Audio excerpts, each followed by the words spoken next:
The media is now talking about a crisis at the border. They're kind of finally acknowledging it is a crisis, but it's far more than a crisis. A crisis is sort of something that happens to you. It happens, you may say, from the outside. But this is a crisis that has been engineered, invited, solicited, created by the Biden administration. That's what the press isn't telling you. And in fact, so callous are the people who have done this that when asked about it, they literally laugh because they know that the media is covering for them and they feel like they don't have to explain themselves. Here's Kamala Harris asked if she plans to go to the border, and listen to the tone of her response. Listen. Do you have plans to visit the border? Not today. This crackpot laugh that woman has, but I think it shows her utter contempt. And by the way, AOC, remember under Trump, AOC was marching down to the border with a bunch of sidekicks and they were staging photographs, fake tears. Oh, look at all these kids in cages. I mean, there was actually nothing on the other side of the fence, but this is AOC, who's sort of the master at this kind of political stagecraft. But somehow, where's the thespian? Where's the great actress now? She's nowhere to be seen. Why? Because it's the Biden administration, and so all these theatrics have been somehow put to the side, put on the shelf. All the costumes, I guess, are back in the costume room awaiting the next political opportunity. Now, for me, as I think about all this, and it's kind of a tragedy and exploitation and unfairness all around. Not just to the migrants, but to others as well. There are three groups of people here that are being exploited. The first group, of course, is the migrants themselves. I've been reading about the smuggling operations that are underway. The cartels are just raking in the cash. And so what you have is these desperate people, and many of them are not even starting in Mexico. They're starting further out. And the cartels have got this system. I mean, there's one of the smugglers is quoted in the Texas Tribune saying, the money is in the people. So they don't make as much money now with drugs. There's more money to be made on trafficking, you may say, humans and trafficking them across the border. Many of these migrants have to borrow money at sort of loan shark rates, 5% per month, because they can't afford what they have to pay these smugglers. And of course, a cut goes to the cartels. So these are massive networks stretching all the way through South America. And they move these people along. And they charge apparently a whole kind of slate of different types of rates. Apparently there's a kind of bargain basement rate. That's $3,000. And they will just sort of bring you toward the border and then leave you. It's your job to cross. You're on your own at that point. For $6,000, they will deposit a parent and a child. Now, the child here is very strategic because, as one of these smugglers explains, he goes, I strongly recommend adults bring a child because when they bring a child, they are typically released by immigration authorities inside America to await a court date, and you don't have to show up. Basically, you're in.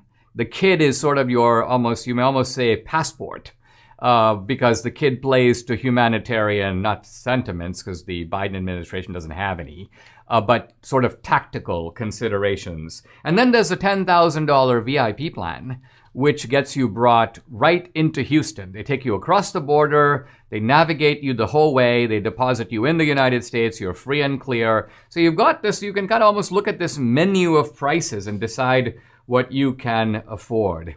The cartels even offer a measure of credit. You can, at a high rate of interest, pay back by working illegally in the United States and use that money over a period of time to then pay these thugs back. Now, there are all kinds of questions that surround all this. Nancy Pelosi and others say, we shouldn't be too worried about all this. We're attracting the best and brightest people from all over the world. First of all, just looking at these people, that doesn't seem to be the case. These are really more like refugees, desperate people facing horrible conditions, trying to get away. This isn't necessarily the best and the brightest, but let's say it were. Let's say that the best and the brightest people from not just Mexico, but all of South America and perhaps other parts of the world are all coming to America. My question is, why is this right for America to do? I mean, we talk all the time about appropriation. It's cultural appropriation when you put on a Mexican outfit and wear a sombrero.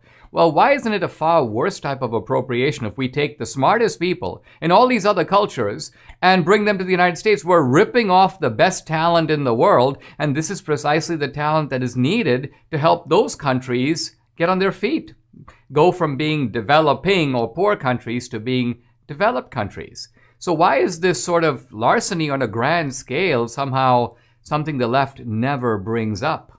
Now, yes, this is unfair to the migrants, but it's also unfair to other people who are waiting in line. Here's a post from an Ethiopian man who's fleeing religious persecution.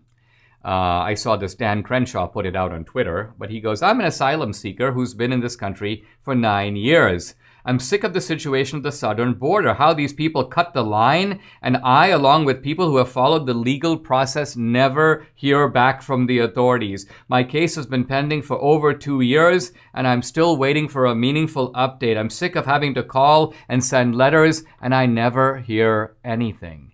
So, by cutting the line, you're unfair to a lot of people who are in the line, who are waiting to be served. They too are needy. They too have a claim on America, or at least American consideration. And finally, when the illegals come here and work for lower wages, they undercut American workers who would otherwise be paid higher wages. Now, why is it okay to do that? These are American workers, by the way, in a time of COVID, when unemployment has gone up, normal jobs have been shut down. These are people desperately looking to get back on their feet. Some of them have accumulated debt. You'd think a normal country, a country with an iota of decency, would prioritize its own people and say, let's at least first get these people back on their feet.